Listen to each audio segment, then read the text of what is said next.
سامنے ہی بڑے بڑے پردے لگے ہوئے تھے۔ میں آہستہ آہستہ چلتا ہوا ان پردوں کے پاس پہنچ گیا، پھر ان کے پیچھے سے تھوڑی سی جگہ بنا کر دوسری جانب دیکھنے لگا، لیکن دوسری جانب جو کچھ تھا وہ انتہائی حیران کن تھا۔ یہاں 2 قطاروں میں لمبی میزیں دور تک چلی گئی تھیں اور ان میزوں پر بڑے بڑے جار رکھے ہوئے تھے۔ ان جاروں میں سے کسی میں دل رکھے ہوئے تھے، کسی میں پھیپھڑے، کسی میں گردے تھے۔ میں حیرانی سے ان چیزوں کو دیکھتا رہا۔ میری سمجھ میں نہیں آیا تھا کہ آخر ان سب چیزوں کا کیا مقصد ہے۔ ان بڑے بڑے جاروں میں نے لیبل لگے دیکھے، بڑا عجیب تھا یہ سب۔ پھر میں نے ان جاروں کے درمیان واش بیسن بھی دیکھے۔ پتہ نہیں بادشاہ خان نے اس لڑکی کو کہاں لے گیا ہے۔ دیکھنا تو تھا، چنانچہ اپنی جگہ سے میں آگے بڑھ گیا۔ پھر ان واش بیسنوں میں نے کچھ دیکھا، اسے دیکھ کر مجھے گھن آنے لگی۔ ان واش بیسنوں میں کہیں کہیں خون جمع ہوا تھا۔ یہ خون، یہ اعضاء جو مجھے انسانی اعضاء ہی محسوس ہو رہے تھے۔ پھر آگے جا کر یہ میزیں ختم ہو گئیں۔ ان کے بعد ایک دروازہ کھلتا تھا۔ یہ دروازہ بھی کھلا پڑا ہوا تھا۔ میں آہستہ آہستہ چلتا ہوا اس دروازے میں داخل ہو گیا اور جہاں میں نے دیکھا ایک لمبی سی میز پڑی ہے۔ اس میز پر وہ ملازمہ جس کا نام سنبل تھا بندھی ہوئی پڑی تھی، اس طرح کہ اس کے دونوں ہاتھ دونوں جانب کس کر باندھے گئے تھے اور دونوں پیر بھی اسی طرح بندھے ہوئے تھے۔ منہ میں کپڑا ٹھونسا ہوا تھا۔ بادشاہ خان ایک ٹرے ہاتھ میں پکڑے اس میز سے کچھ فاصلے پر تھا، اس کا منہ دوسری جانب تھا۔ پھر ایک پردہ ہٹا اور اس کے پیچھے سے دلاور خان برآمد ہوا، ہاتھوں میں دستانے پہنے ہوئے، سر سے پاؤں تک سفید لباس پہنے ہوئے۔ اس نے بھی مجھے دیکھ لیا تھا۔ پھر اچانک ہی مجھے جوش آ گیا۔ میں نے چیخ کر کہا، کیا کر رہے ہو تم لوگ؟ یہ کیا تماشا ہے؟ دلاور خان کی تیوریاں چڑھ گئیں۔ بادشاہ خان بھی چونک کر پلٹا۔ پھر دلاور خان کے چہرے کے عضلات آہستہ آہستہ اپنی جگہ پر آ گئے اور وہ پرسکون نظر آنے لگا۔ کچھ نہیں ہو رہا میری جان، یہ تو ہم اپنی روزی کا سامان کر رہے ہیں۔ تم نے کیوں باندھا ہے اسے؟ یہی تو ہے روزی۔ اب دیکھو پیارے، ابھی ہم اس کے دل، پھیپھڑے اور گردے وغیرہ نکال لیں گے اور ہمیں جو آرڈر آئے ہیں ان تک پہنچا دیں گے اور اس کے بعد ہمیں ان کے پیسے مل جائیں گے۔ یہی ہمارا کام ہے۔ اور ہاں سنو، تمہارے گروپ کا بھی آرڈر آیا ہے۔ کیا خیال ہے بادشاہ خان، کل کی بجائے آج ہی کیوں نہ اس گروپ کے آرڈر بھی نپٹا لیے جائیں؟ کل پھر نئے سرے سے آپریشن کی تیاریاں کرنا پڑیں گی۔ جو آپ کی مرضی صاحب۔ اس وقت بادشاہ خان بھی مشینی انداز میں بول رہا تھا۔ نہیں، میں تمہیں ایسا کرنے نہیں دوں گا۔ میں پولیس کو اس کے بارے میں بتا دوں گا۔ تم اتنا گندا کاروبار کرتے ہو، اب تم یہاں سے زندہ نکلو گے تو ہی بتا سکو گے نا۔ ہم تمہیں یہاں سے زندہ نہیں جانے دیں گے۔ اگر تم روک سکتے ہو تو روک لو۔ اور سنو، پہلے اس لڑکی کو چھوڑ دو، میں نے کہا اور تیزی سے آگے بڑھا۔ پھر دلاور خان کے ہاتھ میں دبے ہوئے پستول کو دیکھ کر میں اپنی جگہ رک گیا تھا۔ شاباش شاہو، اب آرام سے اپنی جگہ کھڑے رہو، ہلنا نہیں، ورنہ تمہارے جسم میں یہ 6 کی 6 گولیاں پیوست ہو جائیں گی۔ ہاں بھائی بادشاہ خان، اپنا کام شروع کریں۔ جی صاحب، یہ لو پستول لو اور اسے نشانے پر رکھنا، یہ کوئی حرکت نہ کرنے پائے، اس نے کہا اور بادشاہ خان نے پستول اس کے ہاتھ سے لے لیا۔ پھر اس نے مجھے نشانے پر رکھ لیا تھا۔ ادھر دلاور خان ایک انجیکشن لے کر لڑکی کی طرف بڑھنے لگا۔ یہ غالباً بے ہوشی کا انجیکشن تھا۔ اچانک ہی مجھے مورتی کا خیال آیا جو میرے بائیں ہاتھ میں دبی ہوئی تھی۔ میں نے مورتی مزید مضبوطی سے پکڑی اور زور سے کہا، تم دونوں آدمی اس وقت اپنی جگہ ساکت ہو جاؤ۔ میرا اتنا کہنا تھا کہ میں نے دیکھا وہ دونوں آدمی اپنی جگہ ساکت ہو گئے۔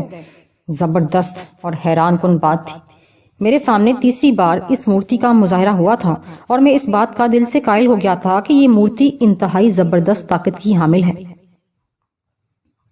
پھر میں اس لڑکی کی طرف بڑھا، اس کے دونوں پیر کھولے، پھر دونوں ہاتھ بھی کھول دیے۔ وہ لڑکی حیران نگاہوں سے مجھے دیکھے جا رہی تھی۔ پھر اس نے کہا، یہ کیا کیا تھا تم نے؟ یہ وقت ان باتوں کا نہیں ہے، بس جلدی سے نکل چلو یہاں سے۔ لیکن اگر یہ ہوش میں آ گئے؟ نہیں، اب یہ میری مرضی کے بغیر اپنی اصلی حالت میں نہیں آئیں گے۔ لیکن تم مجھے بتاؤ گے نہیں کہ تم نے انہیں کس طرح اس حال میں پہنچایا؟ میں تم سے پھر کہہ رہا ہوں کہ بس جتنی جلدی ہو سکے یہاں سے نکل چلو۔ چلو، اس نے کہا اور پھر کمرے سے ہوتے ہوئے راہداری میں آئے، پھر دوڑتے ہوئے کوٹھی کی عمارت سے باہر نکل گئے، پھر مین گیٹ تک آئے۔ لڑکی نے مین گیٹ کھولا اور پھر ہم وہاں سے باہر نکل آئے۔ کافی دور تک اسی طرح دوڑتے رہے، پھر لڑکی ایک جگہ رک گئی۔ کیوں، کیا ہوا؟ میں نے پوچھا۔ وہ دیکھو سامنے، اس نے کہا اور میں نے اس کے اشارے کی جانب دیکھا۔ سامنے ہی ایک ٹیلی فون بوتھ نظر آیا۔ پھر وہ آہستہ آہستہ اس ٹیلی فون بوتھ کے قریب پہنچ گئیں۔ میں بھی اس کے پیچھے ہی پیچھے وہاں تک آیا تھا۔ ہمیں فون کرنے کے لیے سکے چاہیے ہوں گے۔ سکے؟ یہ ہے نا، میں نے کہا۔ سکے حاصل کرنے کے لیے میں نے ایک لمحے میں دل میں یہ خیال کیا تھا کہ فون کے لیے سکے میری جیب میں آ جائیں، اور اب میری جیب سکوں سے بھری ہوئی تھی۔ بہرحال میں نے جیب سے سکے نکال کر اسے دیے۔ اس نے ریسیور اٹھا کر کان سے لگایا اور ایک نمبر ڈائل کیا، ساتھ ہی میں نے اس 2 سکے کاؤنٹر میں ڈال دیے۔ دوسری جانب بیل جا رہی تھی، پھر کسی نے فون اٹھا لیا۔ Hello, police station? جی دوسری طرف سے کہا گیا۔ آواز اتنی واضح تھی کہ مجھے بھی سنائی دے رہی تھی۔ پچھلے کئی دنوں سے اخبار میں جو سنسنی خیز خبریں چھپ رہی ہیں کہ ایک ایسی فلاں لاش علاقے میں پائی گئی جس کے دل، جگر، پھیپھڑے اور گردے غائب تھے، پھر مختلف علاقوں میں اس طرح کی لاشیں مردہ حالت میں پائی گئیں، میں اس گروہ کو جانتی ہوں جو لوگوں کو اغوا کرتا ہے، پھر ان کے اعضاء نکال کر بیچ دیتا ہے اور لاشیں شہر کے سنسان علاقوں میں پھینک دیتا ہے۔ جی آپ کون ہیں اور کہاں سے بات کر رہی ہیں؟ آپ میرا نام پتہ چھوڑیے اور ایک پتہ نوٹ کیجئے۔ یہاں اس گروہ کا سرغنہ بلکہ ان کی لیبارٹری اور مختلف لوگوں کے پتے جو ان کے ساتھ مل کر کام کرتے ہیں سب آپ کو مل جائیں گے، اس نے کہا اور پھر اس جگہ کا پتہ دہرایا جہاں وہ کوٹھی واقع تھی۔ دوسری طرف سے پھر کہا گیا، لیکن آپ کون؟ لڑکی نے ٹیلی فون بند کر دیا تھا۔ پھر اس نے مجھ سے کہا، کیا وہ لوگ واپس اپنی اصل شکل میں آ سکتے ہیں؟ ہاں، لیکن اگر میں چاہوں تو کم از کم 3 گھنٹوں کے بعد انہیں اصل شکل میں لے آئیے گا، جب تک پولیس ان کی پوری کوٹھی چھان مارے گی اور سب چیزیں اپنے قبضے میں لے گی۔ ہاں، یہ ٹھیک رہے گا، میں نے کہا۔ پھر میں نے مورتی ہاتھ میں لی اور دل میں تصور کیا کہ ٹھیک 3 گھنٹوں کے بعد وہ لوگ ہوش میں آ جائیں۔ اب کیا کریں؟ کیا تمہارا یہاں کوئی گھر ہے؟ میں نے لڑکی سے پوچھا۔ نہیں، میرا کوئی گھر نہیں، میں یہاں ایک دارالامان میں رہتی تھی، پھر یہ لوگ مجھے وہاں سے لے آئے۔ میٹرک کر کے امتحان دے کر فارغ ہوئی تھی، ایک دن اخبار میں نوکری کا اشتہار دیکھا۔ انہیں صفائی ستھرائی اور کھانا بنانے کے لیے ملازمہ کی ضرورت تھی۔ اشتہار میں ایک کوٹھی کا پتہ تھا، یہ وہی کوٹھی تھی۔ میرے علاوہ 2-3 لڑکیاں اور بھی پہنچیں، لیکن انہوں نے مجھے رکھ لیا۔ میں بڑی خوش واپس آئی تھی۔ پھر دوسرے دن میں نوکری پر گئی اور ان لوگوں نے مجھے زبردستی قید کر لیا۔ کہنے لگے کہ اگر یہاں کام کرنا ہے تو باہر کی دنیا سے تعلق ختم کرنا ہوگا، یہاں ہر طرح کی آسائش تمہیں حاصل ہوگی۔ اس وقت تو میں مصلحتاً خاموش ہو گئی، لیکن میں نے پکا ارادہ کر لیا تھا کہ ایک نہ ایک دن میں یہاں سے ضرور بھاگوں گی۔ اور پھر ایک دن میں بھاگ نکلی، لیکن دلاور خان نے کسی طرح مجھے تلاش کر لیا اور پھر مجھے قید سخت کر دی گئی۔ لیکن یہ لوگ مجھے اس تہہ خانے میں لے گئے اور کہا کہ اگر آئندہ بھاگنے کی کوشش کی تو تیرا بھی یہی حشر کریں گے۔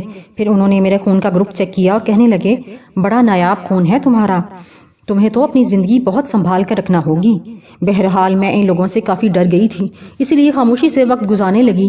یہ لوگ رات کے وقت مختلف لوگوں کو یہاں لاتے، ان کے اعضاء نکالتے اور رات ہی رات میں لاش شہر کے سنسان علاقے میں پھینکوا دیتے تھے۔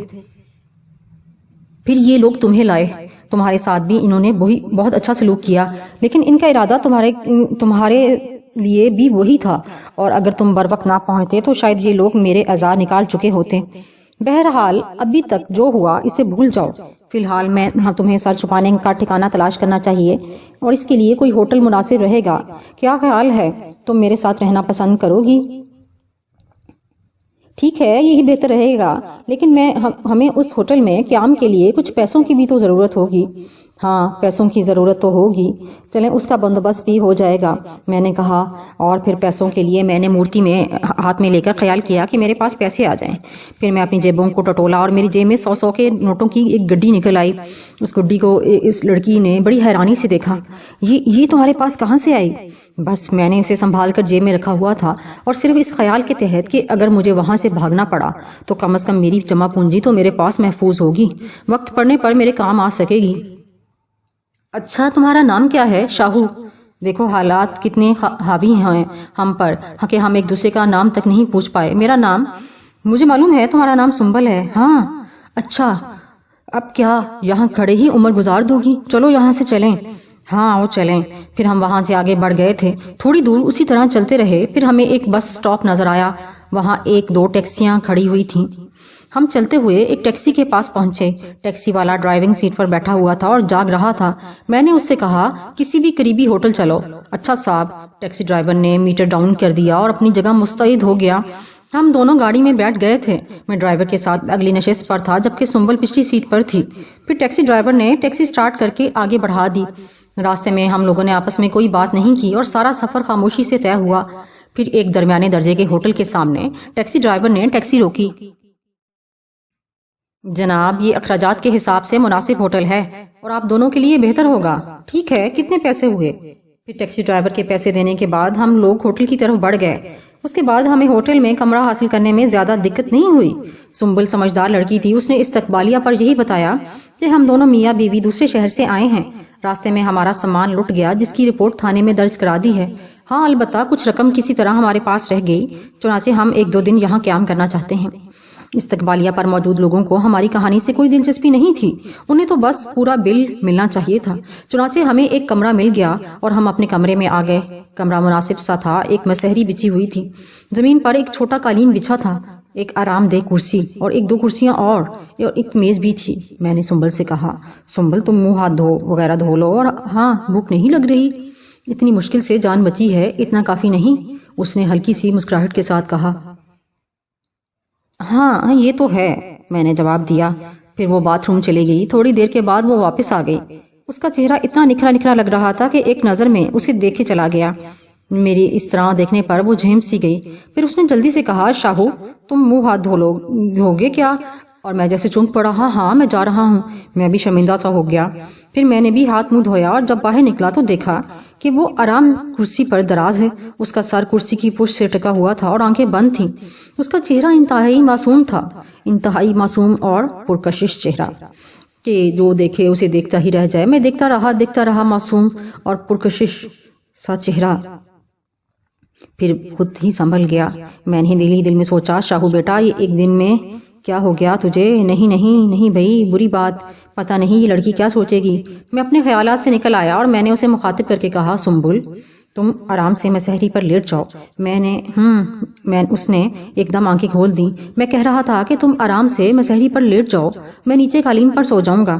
اور ہاں اب پریشانی کی کوئی بات نہیں، ظاہر ہے ہم اب ایک محفوظ مقام پر ہیں۔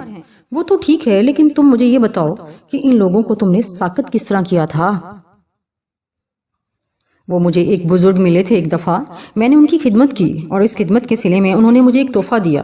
وہ یہی تحفہ تھا کہ میں جس کی طرف اشارہ کر کے کہوں کہ اپنی جگہ ساکت ہو جاؤ، وہ خود بخود ساکت ہو جاتا ہے، اور پھر جب چاہوں اور جس جگہ سے چاہوں انہیں واپس اصل حالت میں لا سکتا ہوں۔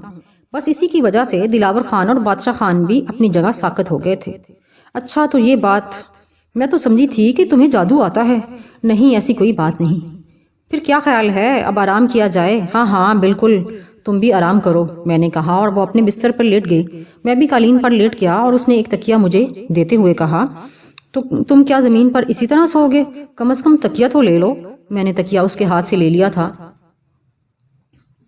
اس کا یہ انداز مجھے بہت اچھا لگا۔ اس انداز میں بے پناہ اپنائیت تھی اور میں اس اپنائیت کو محسوس کیے بغیر نہیں رہ سکا تھا۔ پھر میں کروٹ بدل کر سونے کی کوشش کرنے لگا، لیکن نیند میری آنکھوں سے کوسوں دور تھی، اور میں یہ سوچ رہا تھا کہ اس لڑکی کے لیے تو میں ایک اجنبی ہوں، لیکن اسے مجھ پر کتنا اعتماد ہے۔ یہ مجھ پر اعتماد ہی کا نتیجہ تھا کہ وہ بھاگ کر میرے ساتھ آئی، اور پھر یہاں شاید میں اس کو چاہنے بھی لگا تھا، لیکن وہ تھی بھی چاہے جانے کے قابل۔ اب تک اس کا جو رویہ تھا اس سے ظاہر ہوتا تھا کہ وہ شریف ماں باپ کا خون تھی۔ بیچاری کے والدین مر چکے تھے، دارالامان میں رہتی تھی، لاکھ نگرانی اور پابندی سے ہی، لیکن جن لڑکیوں کے ماں باپ نہیں ہوتے ان کے لیے بگڑنے کے مواقع زیادہ ہوتے ہیں، لیکن وہ بگڑی ہوئی نہیں تھی۔ بہرحال میں کافی دیر تک اسی کے بارے میں سوچتا رہا، پھر نہ جانے کب میری آنکھ لگ گئی۔ دوسری صبح ہم لوگ کافی دیر سے جاگے تھے، اور جب میں اٹھا تو وہ ہاتھ منہ وغیرہ دھو چکی تھی۔ پھر میں باتھ روم میں گھس گیا، منہ ہاتھ وغیرہ دھویا، بال درست کیے اور باہر آ گیا۔ میں ابھی ناشتے کا انتظام کرتا ہوں۔ ابھی ایک ویٹر آیا تھا، اسے میں نے ناشتے کا آرڈر دے دیا ہے۔ واقعی؟ ہاں میں نے ناشتہ منگوا لیا ہے۔ ویسے تم بہت سمجھدار لڑکی ہو۔ شکریہ، اس نے مسکراتے ہوئے کہا، اور خوبصورت بھی۔ میرے ان الفاظ پر اس کا چہرہ شرم سے سرخ ہو گیا، منہ سے وہ کچھ نہیں بولی تھی۔ پھر ناشتہ آ گیا۔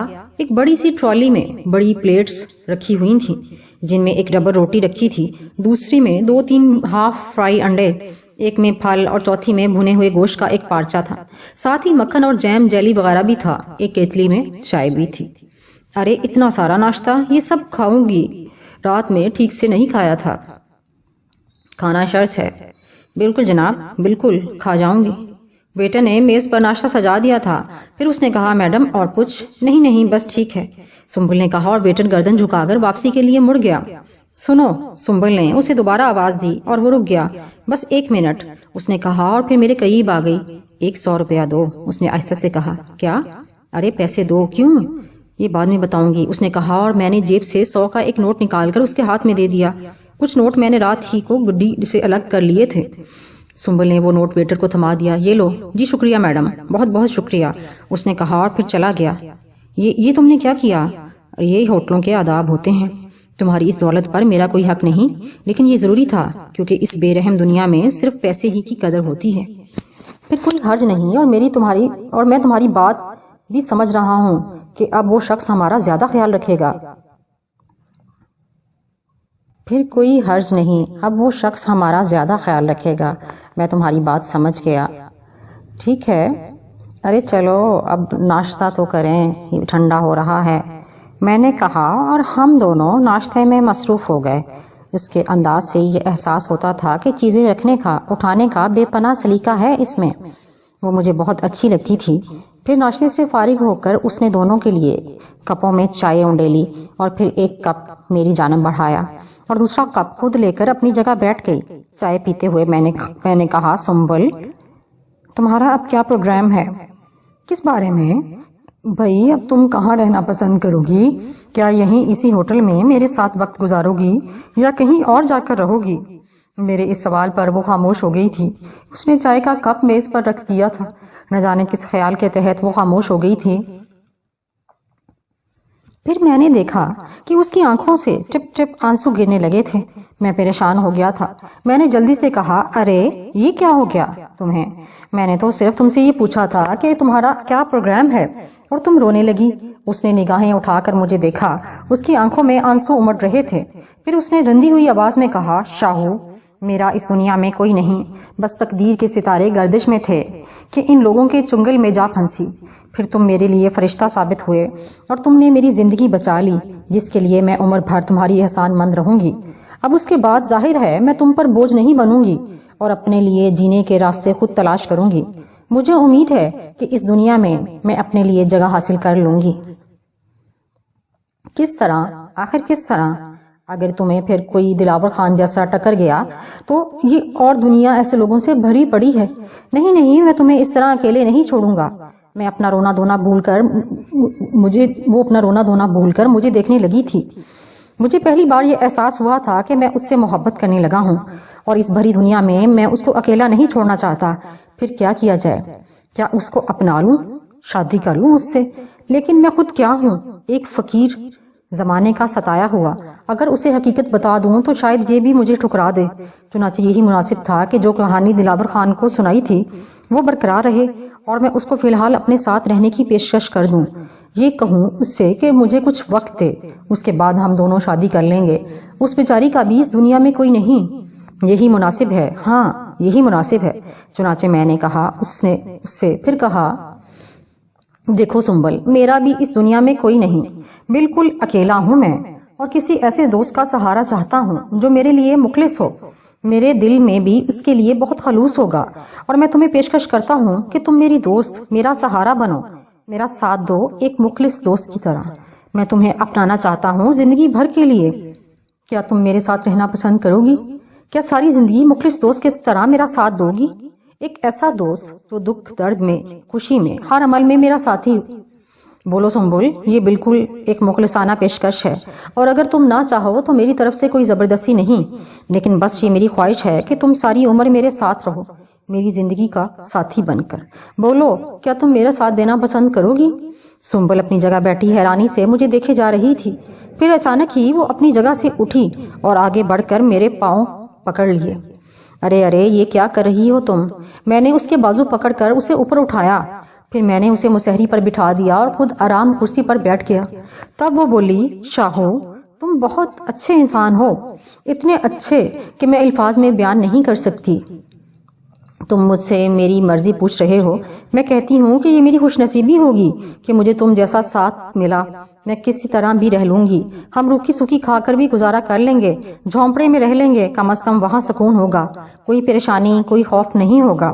میں گھر کا سارا کام کاج کروں گی، تم جو کچھ لاؤ گے اسی میں گزارا کر لیں گے، بلکہ میں بھی محنت کروں گی، گھروں کے برتن مانجوں گی۔ اور اس پر شادی مرگ کی سی کیفیت طاری تھی، اور وہ اسی عالم میں بولے جا رہی تھی۔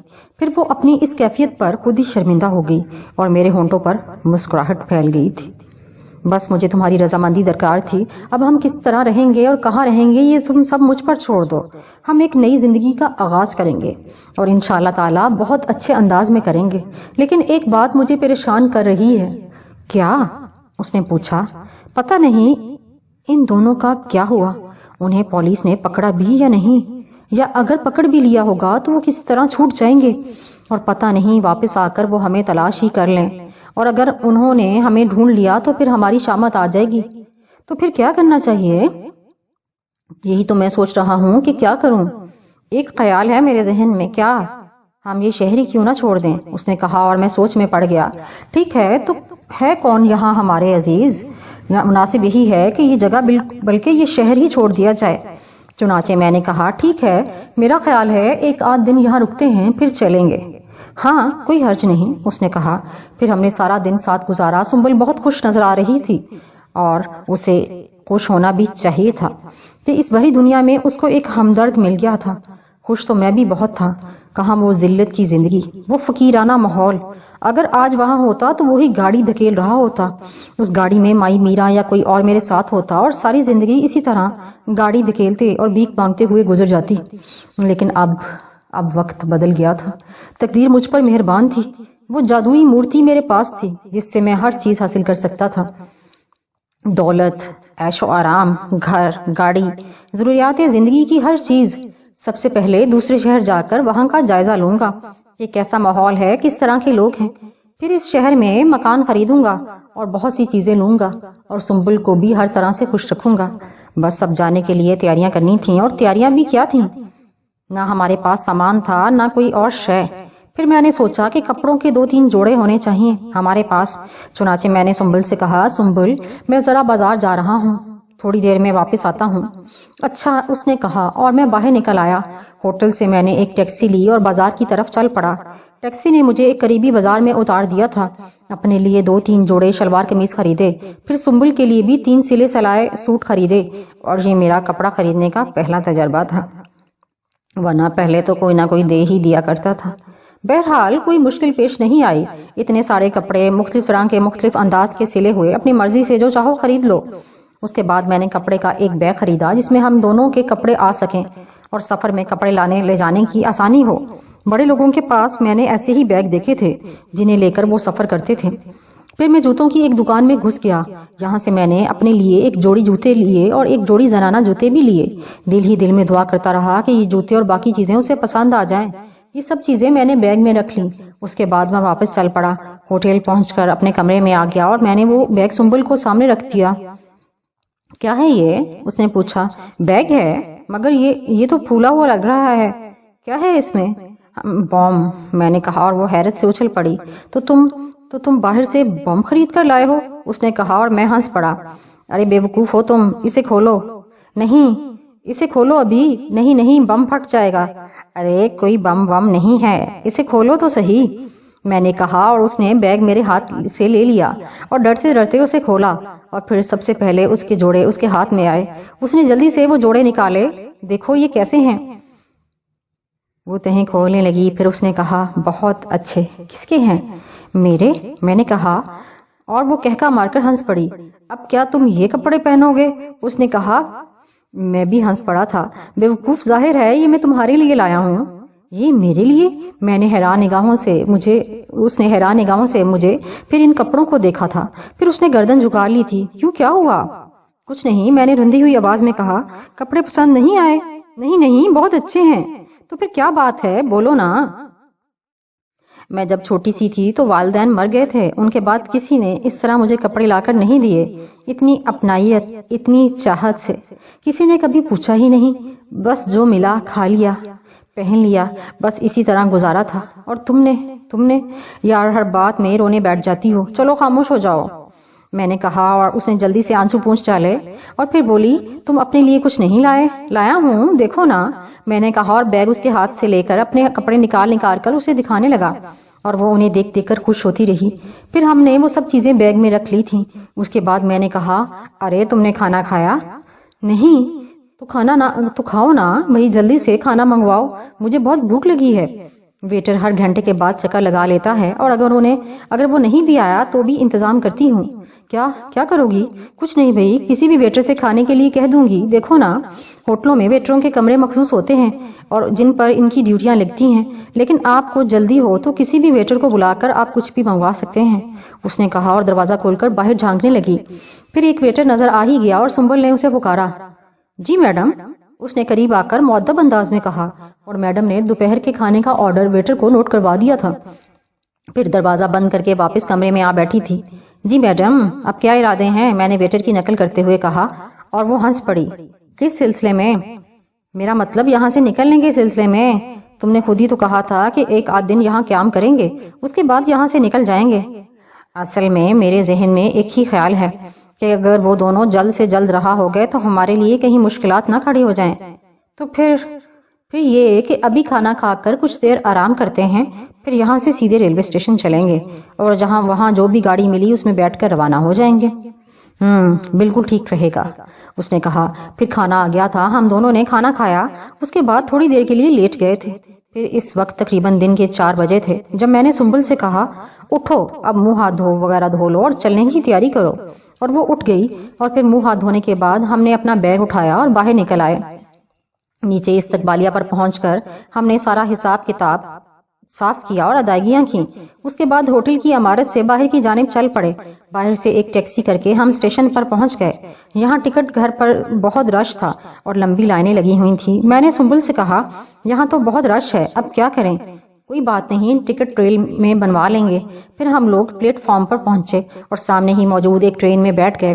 پلیٹ فارم پر بہت رش تھا، لوگ آ جا رہے تھے۔ اندر ڈبے میں بھی وہی رش کا عالم تھا، لیکن پھر بھی ہمیں ایک سیٹ مل گئی تھی۔ تھوڑی دیر کے بعد گارڈ نے وسل دی اور ٹرین ایک نامعلوم منزل کی طرف چل پڑی۔ پہلا اسٹیشن کوئی آدھے گھنٹے کے بعد آیا تھا۔ یہاں ٹرین زیادہ دیر نہیں رکی تھی۔ اس کے بعد ٹرین دوبارہ چل پڑی۔ پھر مختلف اسٹیشن آتے رہے۔ راستے میں ہم لوگ چائے اور مختلف چیزوں سے شغل کرتے رہے۔ ہمارے سامنے والی سیٹ پر ایک بڑے میاں اور بڑی بی بیٹھے تھے، ان سے بھی باتیں ہوتی رہیں۔ بڑی بی بی نے کہا، بیٹی کتنے دن ہوئے شادی کو؟ سنبل اس سوال پر جھیم گئی تھی۔ پھر بڑی بی خود ہی کہنے لگی، اس کا مطلب ہے نئی رویلی ہو ابھی؟ جی، اس نے گردن جھکائی تھی۔ بڑے میاں کہنے لگے، لیکن بچوں کی عمر کم ہے ابھی۔ ارے جب ہماری شادی ہوئی تھی، جب کیا عمر تھی آپ کو یاد ہے؟ ہاں، کیا تھی بھلا؟ یہی کوئی 25 سال، اور 50 سال نہیں۔ دیکھیے جھوٹ نہیں بولیں۔ ارے میں جھوٹ بول رہا ہوں کیا؟ تو اور کیا؟ پھر آپ ہی بتا دیں۔ آپ 15 سال کے تھے اور میں 10 سال کی۔ 10 سال کی تو تم اب بھی لگتی ہو۔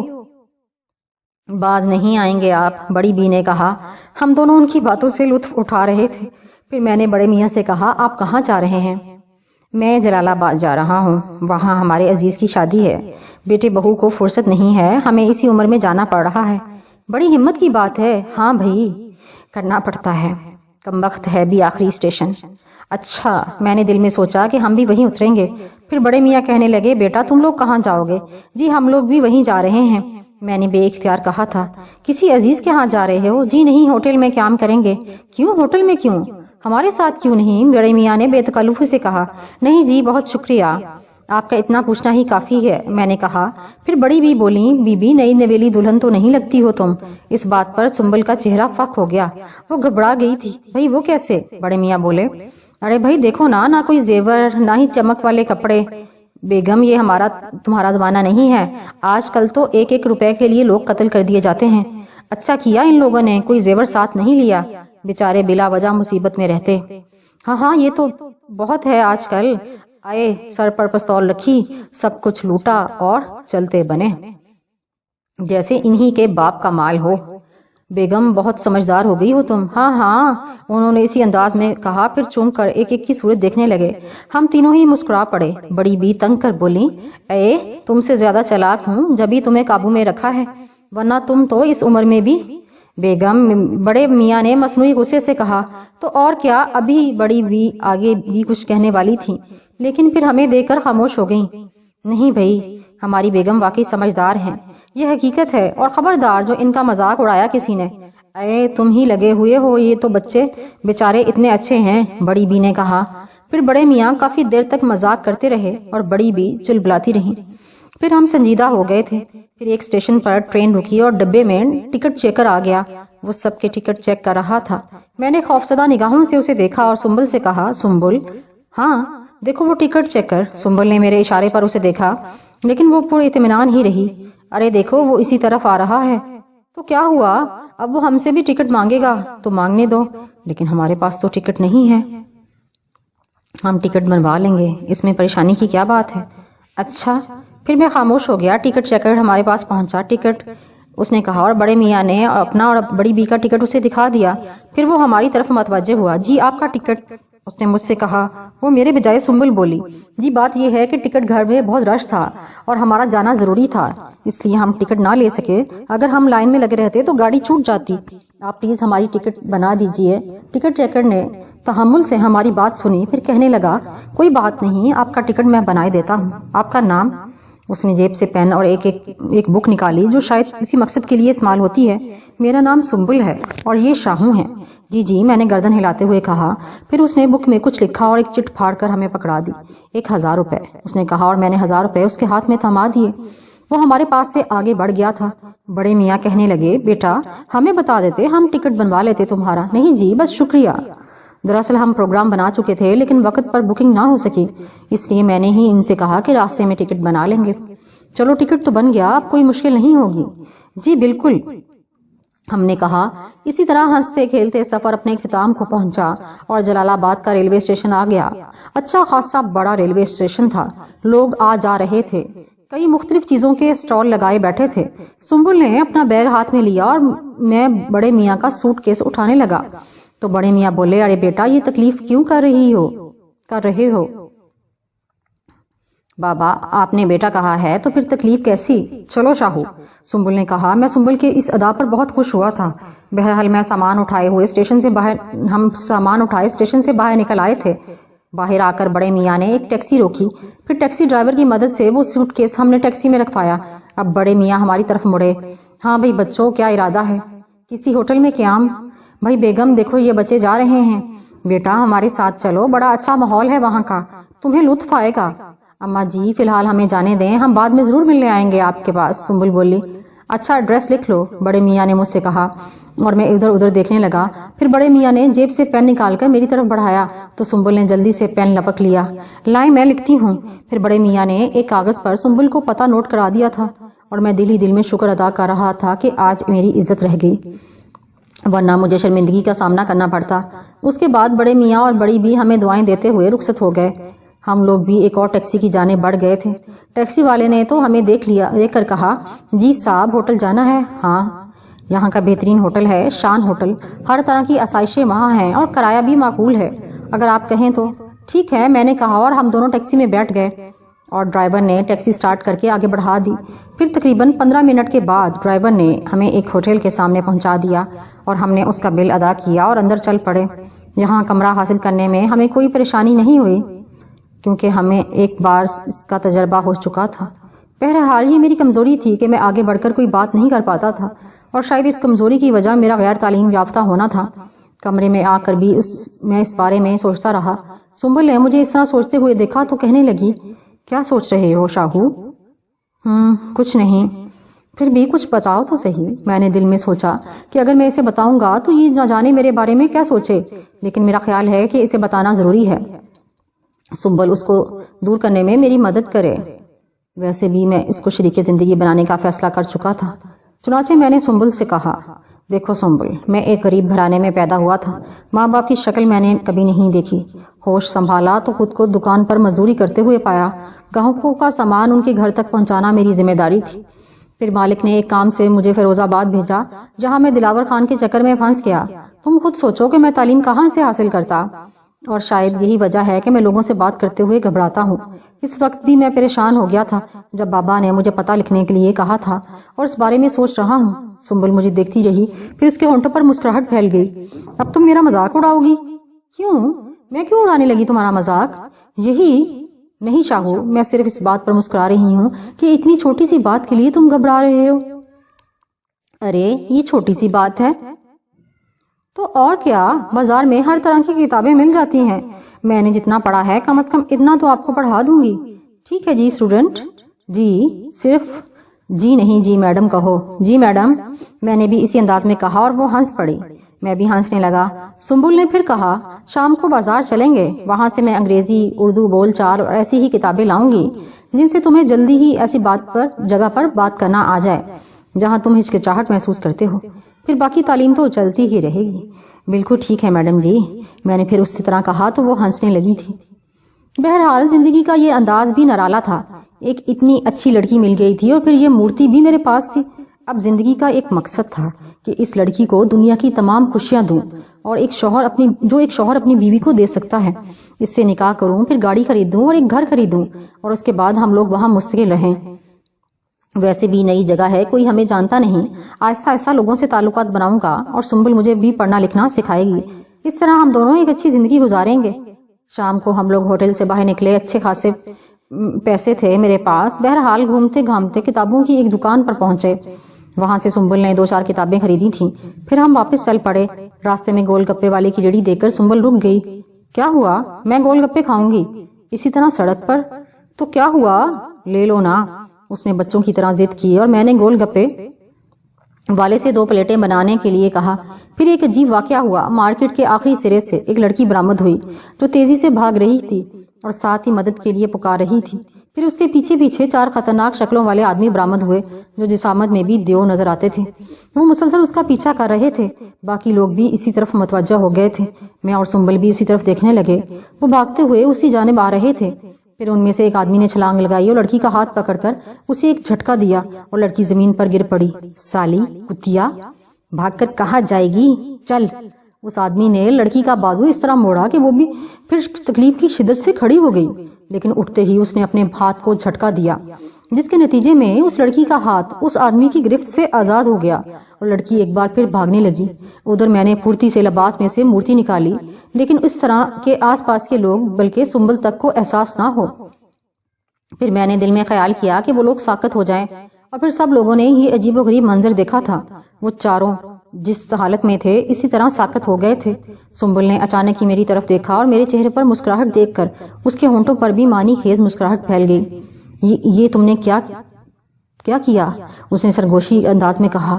تو اور کیا، میں نے بھی اسی طرح جواب دیا۔ تم لوگ حیران پریشان کھڑے تھے۔ وہ لڑکی بھی دور تک بھاگتی چلی گئی تھی۔ پھر اس نے پلٹ کر دیکھا اور بری طرح چکرا گئی۔ وہ بھی ان چاروں کی کیفیت دیکھ کر حیران رہ گئی۔ پھر اس کے بعد وہ پلٹ کر ان کی طرف چل پڑی۔ ان چاروں کے قریب آ کر اس نے انہیں چھو کر دیکھا اور زور سے ایک چیخ مار کر پیچھے ہٹ گئی۔ اس کے بعد اس نے پھر بھاگنا شروع کر دیا۔ لوگ حیرانی سے یہ منظر دیکھ رہے تھے۔ میں نے گول گپے والے سے کہا، بھائی میرے گول گپے۔ ابے تمہیں گول گپے کی پڑی ہے، ادھر نہیں دیکھ رہے ہیں کیا تماشا ہے؟ تمہیں گول گپے دینے ہیں یا ہم آگے بڑھے ہیں؟ نہیں، میں بنا رہا ہوں، اس نے کہا اور وہ گول گپے پلیٹ میں رکھنے لگا۔ باقی لوگ بھی اپنے اپنے کاموں میں مشغول ہو گئے، لیکن سب کی نظریں بار بار اس جانب اٹھ رہی تھیں۔ پھر پولیس کی گاڑی کا سائرن سنائی دیا۔ تھوڑی دیر کے بعد پولیس کی ایک گاڑی آتی ہوئی نظر آئی۔ وہ گاڑی انہی آدمیوں کے قریب آ کر رک گئی۔ اس دوران ہم دونوں گول گپے کھاتے رہے۔ میں نے ایک ہاتھ میں پلیٹ پکڑی تھی، چنانچہ دوسری ہاتھ میں مورتی لے کر میں نے ایک بار پھر دل میں خیال کیا کہ وہ لوگ متحرک ہو جائیں، اور وہ متحرک ہو گئے اور حیرانی سے چاروں طرف دیکھنے لگے۔ پھر ان میں سے ایک نے کہا، پولیس بھاگو۔ ان چاروں نے بھاگنے کی کوشش کی، لیکن گاڑی میں سے اترنے والے سپاہیوں نے انہیں پکڑ لیا تھا۔ پھر لوگوں نے پولیس کو ساری بات بتائی۔ ہم لوگ دور سے یہ تماشا دیکھ رہے تھے، اور پھر پولیس ان چاروں کو گاڑی میں بٹھا کر چل پڑی تھی۔ اس کے بعد ہم نے گول گپے والے کے پیسے ادا کیے اور آگے بڑھ گئے۔ سنبل نے کہا، خوب تفریح رہی، لیکن شاہو ایک بات ہے۔ کیا؟ کبھی اپنی اس قوت کا غلط استعمال مت کرنا۔ میں وعدہ کرتا ہوں کہ میں کبھی اس قوت کا غلط استعمال نہیں کروں گا۔ بس اب خوش؟ ہاں، اس نے جواب دیا۔ پھر ہم لوگ واپس ہوٹل آ گئے۔ کھانے وغیرہ سے فراغت حاصل کرنے کے بعد سنبل کتابیں کھول کر بیٹھ گئی۔ اس نے ایک ایک کر کے ان چاروں کتابوں میں سے پہلا سبق مجھے پڑھایا، اور مجھے انہیں یاد کرنے میں مشکل نہ ہوئی۔ پھر وہ مجھے لکھنے کی مشق کراتی رہی۔ اس نے آج مجھے حرف بنانے سکھائے۔ بہرحال بڑا مزہ آ رہا تھا۔ پھر اچانک اس نے کہا، شاہو اب تمہارے پاس کتنے پیسے رہ گئے ہیں؟ ابھی تو ہیں کافی سارے، مگر تم کیوں پوچھ رہی ہو؟